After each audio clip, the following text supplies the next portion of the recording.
यही दोस्त हमारा है।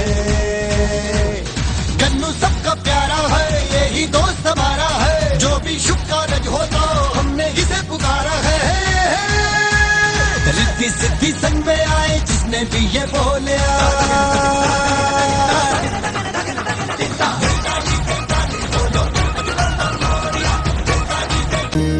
सुख करता दुख हरता वार्ता विघ्नाची पूर्वी पूर्वी प्रेम कृपा जयाची सर्वांगी सुंदर उटी शेंदुराची कंठी झळके माळ मुक्ता फळांची जय देव जय देव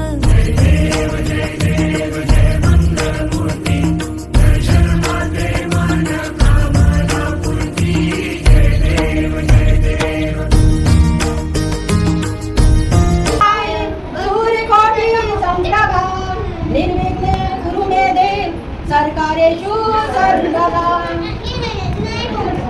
जय हो गौरी नंद गणेश प्रथम प्रणाम करूं। जय हो गौरी नंद गणेश प्रथम प्रणाम करूं। माता जिनकी पार्वती है, माता जिनकी पार्वती है, पिता है श्री महेश प्रथम प्रणाम करूं। जय हो प्रथम परिणाम करूं। दावत जिनको ऋषि मुनि सब, दावत जिनको ऋषि मुनि सब, नारद शारद शेष प्रथम परिणाम करूं। जय हो गौरी नंद गणेश प्रथम परिणाम करूं। रिद्धि सिद्धि के दाता गणपति, रिद्धि सिद्धि के दाता गणपति, काटो कठिन कलेश प्रथम परिणाम करूं। जय हो गौरी नंद गणेश प्रथम परिणाम करूं। अध्यापकगण और मेरे प्रिय साथियों और सारे प्यारे बच्चों, सभी को मेरी तरफ से सुप्रभात और गणेश चतुर्थी की हार्दिक शुभकामनाएं। आज मैं गणेश चतुर्थी के अवसर पर एक भाषण प्रस्तुत कर रही हूँ।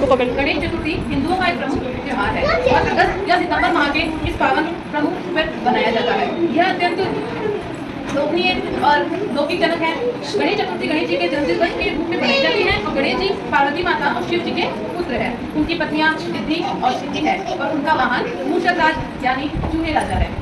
इन सभी जानकारियों के बाद मैं एक छोटी सी कहानी आपके सामने प्रस्तुत करने जा रही हूँ। कथा इस प्रकार है कि भगवान शिव ने बालक गणेश के धड़ पर हाथी का सिर जब जोड़ दिया गया था, तब सभी देवताओं और गणों के मन में सवाल उठा था कि क्या ये बालक अब सब की तरह सुंदर दिखेंगे? क्या बालक का जो रूप था वो एक आम आदमी की तरह सुंदर दिखेगा?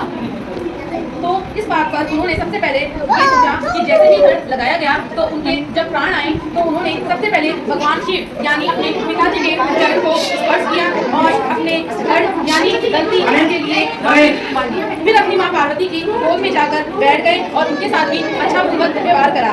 सभी ने उनको योग्य बताया और सभी की नजरों में उनका व्यवहार बहुत ही अच्छा था। इसी तरह गणेश जी ने पहले की तरह सुंदर दिखने लगे। गणपति कहते हैं सुंदर चेहरे में नहीं होती, आपके विचारों और व्यवहारों में आपको सुंदर बनाते हैं। कहते हैं सभी लोग जहाँ विचार और व्यवहार सुंदर होता है वहाँ श्री गणेश जरूर आते हैं। गणपति बप्पा मोरिया, मंगलमूर्ति मोरिया। और मेरे प्रिय साथियों या बच्चों, आप सभी को मेरा शुभ प्रभात। मेरा नाम शमा चौहान है। मैं गणेश चतुर्थी की आप सभी को दिल से हार्दिक शुभकामनाएं देती हूँ। दिल से जो भी मांगोगे मिलेगा, ये भगवान गणेश का दरबार है। देवों के देव वरदकुंड महाकाय को अपने हर भक्तों से प्यार है। वरदकुंड महाकाय सूर्य कोटि समर्पण है, निर्विघ्नं कुरु मे देव सर्वे कार्येषु सर्वदा। गणपति बप्पा मोरया, मंगल मूर्ति मोरया। कुछ ना कुछ बता रही है ना। अब हमारे सामने सरिता मैम, आइए सरिता।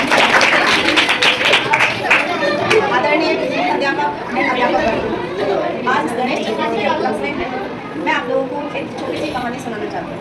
मुझे उम्मीद है आप बड़े ध्यान से सुनोगे। मैम देखते उनके दो रानियाँ थी। एक रानी का स्वभाव थोड़ा सा ईर्ष्यालु था और एक का स्वभाव बहुत अच्छा था।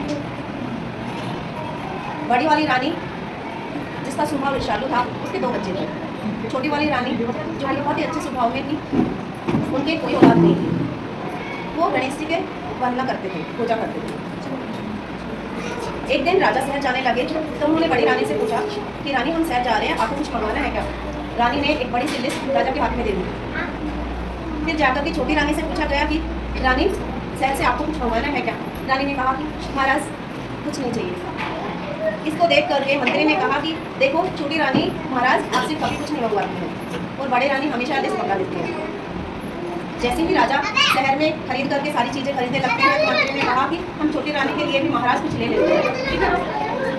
महाराज ने कहा हाँ बिल्कुल ठीक है। तो उन्होंने कहा कि क्या ले? मंत्री ने कहा कि गणेश जी भगवान की प्रतिमा ले लेते हैं, उनको बहुत अच्छी लगेगी। राजा ने कहा ठीक है। जैसे ही सामान लेके लौटने लगे तो उनको गणेश जी की प्रतिमा लेना याद नहीं रहा। शहर से निकल लिए तब उनको याद आया राजा को कि हमने छोटी रानी के लिए गणेश जी की प्रतिमा लेनी चाहिए थी, वो ली नहीं। आगे चलते हुए उन्होंने देखा तो एक दुकान थी, वो प्रतिमा की ही थी।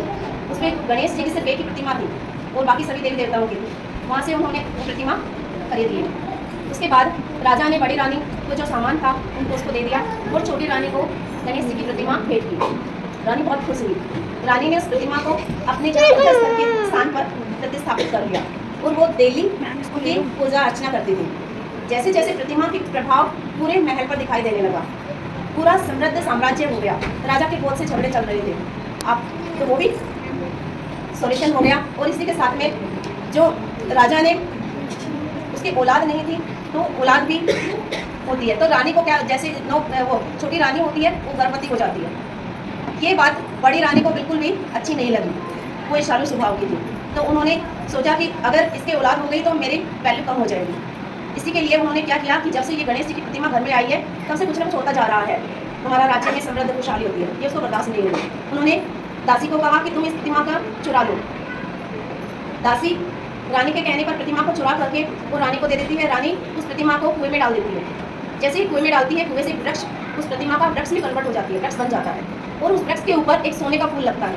उस सोने के फूल को सभी लोग देखते हैं और लेने की कोशिश करते हैं। जैसे जैसे जनता को पता चलता है सभी उस फूल को लेने के लिए कोशिश करते हैं, लेकिन वो हाथ किसी के भी नहीं आता है फूल। इसी के साथ में सब रानी महाराज सभी आ गए, राजा महाराजा सभी आ गए, लेकिन किसी के भी वो फूल हाथ नहीं आया। तभी छोटी रानी को भी बुलाया गया। छोटी रानी से कहा गया तो छोटी रानी ने कहा कि महाराज ठीक है, आपकी आज्ञा है तो मैं कोशिश करूँगी। छोटी रानी ने अपना आंचल फैलाया, फूल को ऐसे ऐसे करके आंचल फैलाया और फूल नीचे आकर के रानी के गोद में आ गया। जैसे ही रानी के गोद में आया, जो सोने का फूल था वो गणेश जी की प्रतिमा में परिवर्तित हो गया और जो गणेश जी की प्रतिमा में जैसे ही परिवर्तित हुआ सभी एकदम से आश्चर्यचकित रह गए और देखने लगे। सभी ने पूछा ये क्या हुआ।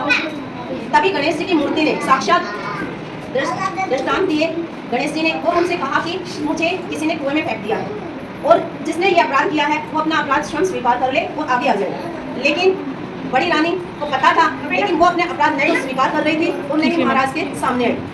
तभी उसी के साथ में ही राजा ने कहा कि कौन है अपराधी, सामने आए। बोलने पर भी जब बड़ी रानी सामने नहीं आई तो गणेश जी ने खुद उसमें सबकी प्रतिमा दिखा दी। जैसे जैसे मूर्ति चुराई गई थी और किस तरह से उसको कुएं में फेंकी गई थी, वो सारा दृष्टांत उस मूर्ति के आईने की तरह दिखाई देने लग गया। राजा को पूरी बात समझ में आ गई। बड़ी रानी ने अपनी गलती स्वीकार की। इसी पर राजा ने उसको दंड दिया। राजा ने उसको राज्य से बाहर कर दिया और बड़ी रानी जो थी उन्होंने अपनी माफ़ी भी मांगी, लेकिन दंड तो स्वीकार करना ही था। तभी छोटी रानी के एक छोटा सुंदर सा पुत्र पैदा हुआ जो बिल्कुल गणेश जी के जैसा ही था, बहुत सुंदर था। और इस तरह से पूरा राज्य खुशहाल और समृद्धि ग्रस्त हो गया। और इसी के साथ में मुझे बच्चे आपके ऊपर अपनों का प्यार बचे गणेश जी ने, बस यही दुआ है, आप किसी के लिए नहीं कुछ आपके लिए कर सकते। माता पार्वती स्नान से पूर्व शरीर पे उठन लगाया था।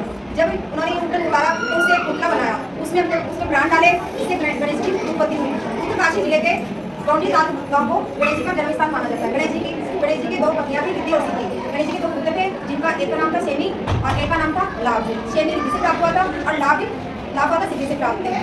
कलयुग में भगवान गणेश जी का अवतार धूमकेतु नाम से होगा। छोटी से काली का स्वभाव। गणेश जी का रूप निराला, चेहरा देखो भोला वाला। जब भी हमने कष्ट आए गणेश जी ने हमको संभाला। बोलो गणेश भगवान की एक कविता सुनाएंगे। मेरे प्यारे अध्यापकगणों और मेरे प्यारे बच्चों, मैं आपके सामने गणेश चतुर्थी को 2 लाइनें सुनाना चाहती हूँ। भगवान श्री गणेश जी की कृपा बनी रहे आप पर हरदम, जीवन में हर कार्य सफल हो, ना आए कोई गम। भगवान श्री गणेश की कृपा बनी रहे आप पर हरदम, जीवन में हर कार्य सफल हो, ना आए कोई गम। हर दिल में गणेश जी का निवास है, हर आत्मा में गणेश जी का वास है। हर दिल में गणेश जी का निवास है, हर आत्मा में गणेश जी का वास है। तभी तो गणेश चतुर्थी हमारे लिए खास है, तभी तो गणेश चतुर्थी हमारे लिए खास है। पर आकर गणेश जी के बारे में बहुत सुंदर कविता सुनाई। स्टेज पर आने के लिए भी बहुत हिम्मत चाहिए होती है। अब मनीषा मैम स्टेज पर आ रही हैं, उनके लिए क्लैपिंग हो जाए। मेरा नाम मनीषा है। मैं आपको ये बताना चाह रही हूँ कि हम गणेश चतुर्थी जो है आज लेके 10 दिन से बनाते हैं। पता है आपको ये सब क्यों बनाते हैं? कहा जाता है कि जो वेद व्यास जी थे उन्होंने गणेश जी से कहा था कि वो पूरी महाभारत को एक काव्य में लिख दिए। तो गणेश जी ने 10 दिन तक बिना वहाँ से अपनी जगह से हिले और बिना कुछ खाए पिए 10 दिन तक वो महाकाव्य लिखा था। इसी की वजह से हम लगातार 10 दिन तक ये पर्व मनाते हैं। ठीक है, 10 दिन बाद में हम गणेश जी का विसर्जन करते हैं। ठीक है, हम गणेश जी को सदा पूज्य क्यों मानते हैं? आइए।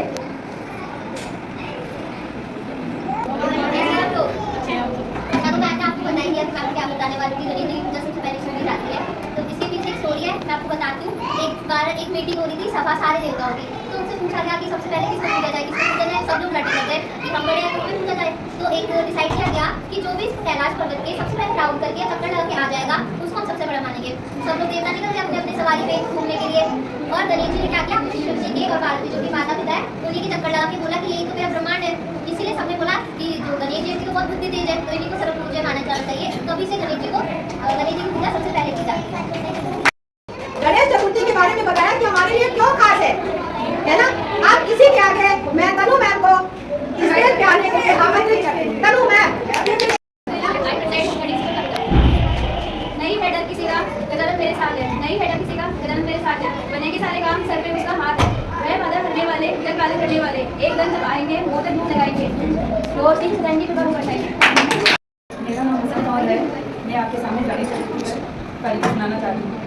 आते सबसे पहले गणपति जी, आते सबसे पहले गणपति जी, जाते पहले सबसे पहले गणपति जी, जाते सबसे पहले गणपति जी, आकर सबसे पहले भी हमारे दिलों में बस जाते गणपति, आकर सबसे पहले भी हमारे दिलों में बस जाते गणपति। मुझसे की सवारी तेरी, हर घर में पहरेदारी तेरी, मुझसे की सवारी तेरी, हर घर में पहरेदारी तेरी, तेरे बिना कोई कार्य ना हो, तेरे बिना कोई कार्य ना हो, बिना जो कभी ना हार, तेरी कभी ना हार। Thank you.